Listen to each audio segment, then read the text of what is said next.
दोस्तों, ये बात उन दिनों की है जब मैं 10th क्लास में पढ़ता था।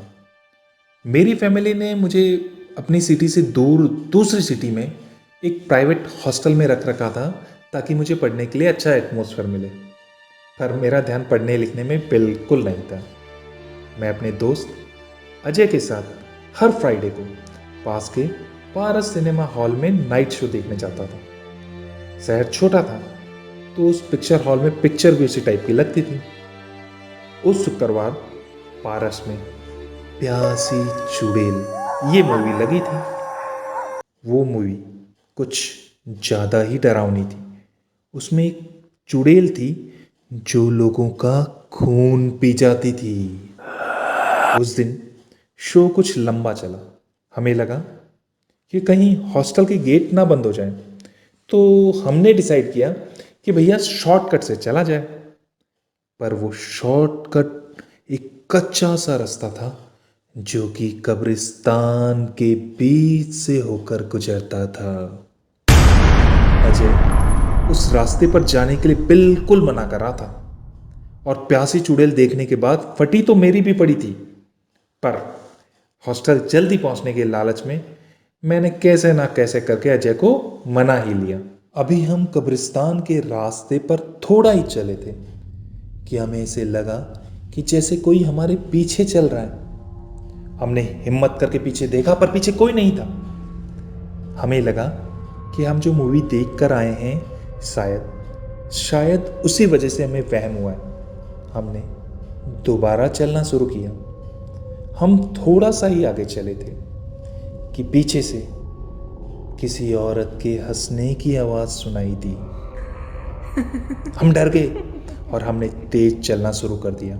पर ये क्या, अब तो हंसी के साथ साथ पायल की भी आवाज़ सुनाई दे रही थी और हमें ऐसा लग रहा था कि हमारे चलने के साथ साथ वो आवाज़ें हमारे और नज़दीक आ रही है। नज़दीक और नज़दीक, एकदम नज़दीक, बिल्कुल नज़दीक। जब ऐसे लगा कि ये आवाज़ें हमारे बिल्कुल पीछे पहुंच गई है तो हमने एक दूसरे का हाथ पकड़ा और आंखों ही आंखों में एक दूसरे की हिम्मत बढ़ाई कि चाहे जो हो अब हम ये हाथ नहीं छोड़ेंगे। और फिर हमने पीछे मुड़कर देखा तो बिल्कुल सामने वही नज़ारा था जो हम प्यासी चुड़ैल में देख कर आए थे। एक बहुत ही भयानक औरत हमें देखकर हंस रही थी। वो बिल्कुल वैसी लग रही थी जैसे हमने मूवी में देखा था। लगा जैसे वो ही पर्दे से उतर कर साक्षात हमारे सामने आ गई। उसने सफ़ेद साड़ी पहनी हुई थी, बाल खुले और बिखरे हुए थे, आंखें बड़ी बड़ी चौड़ी चौड़ी और अंदर धसी हुई। उसके नाखून एकदम नुकीले और बड़े बड़े। वो अपने हाथों से इशारा कर कर हमें अपने पास बुला रही थी और बोल रही थी, आओ मेरे पास आओ, मैं प्यासी हूँ, मेरी प्यास बुझाओ। उसे देखकर मैं इतना डर गया कि जोर से बोला, भाग अजय भाग। वहां से भाग खड़ा हुआ। इस भाग दौड़ में अजय का हाथ में से कब छूटा मुझे पता ही नहीं चला। मैं सीधा भागकर अपने रूम पर पहुंचा और जल्दी से रूम बंद कर दिया और अपने बिस्तर में दुबक गया।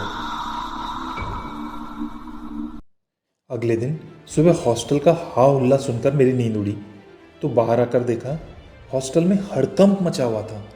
पूछने पे पता चला कि अजय की लाश हॉस्टल के गेट के थोड़ी दूरी पर मिली है। उसकी लाश लाई जा रही है, शायद हार्ट अटैक हुआ है। तो क्या अजय रात को अपने रूम में नहीं गया? मैं मन ही मन घबरा गया। उसकी मौत के लिए मैंने खुद को जिम्मेदार मानने लगा कि काश मैंने उसका हाथ नहीं छोड़ा होता तो वो आज जिंदा होता। थोड़ी देर में उसकी लाश स्ट्रेचर पर मेरे सामने आई। उसे देखते ही मेरे होश उड़ गए क्योंकि उसी गर्दन पर दाहिनी तरफ ठीक वैसे ही दांतों के दो निशान थे जैसे प्यासी चुड़ैल मूवी में खून पीने के बाद बन जाते थे। तो क्या प्यासी चुड़ैल सच में थी क्या उसी ने अजय को मारा? उस घटना के बाद मैंने वो हॉस्टल ही नहीं बल्कि वो शहर ही छोड़ दिया। पर इन सवालों के जवाब मुझे आज तक नहीं मिले। नमस्कार दोस्तों, मेरा नाम है धर्मेंद्र सिंह सक्तावत और मैंने ये नया यूट्यूब चैनल शुरू किया है जिसमें मैं आप लोगों को हॉरर स्टोरी सुनाकर डराऊंगा। तो अगर आपको ये स्टोरी थोड़ी सी भी अच्छी लगी हो तो प्लीज़ प्लीज़ प्लीज़ मेरे चैनल को सब्सक्राइब करें, उससे मेरा हौसला बढ़ेगा।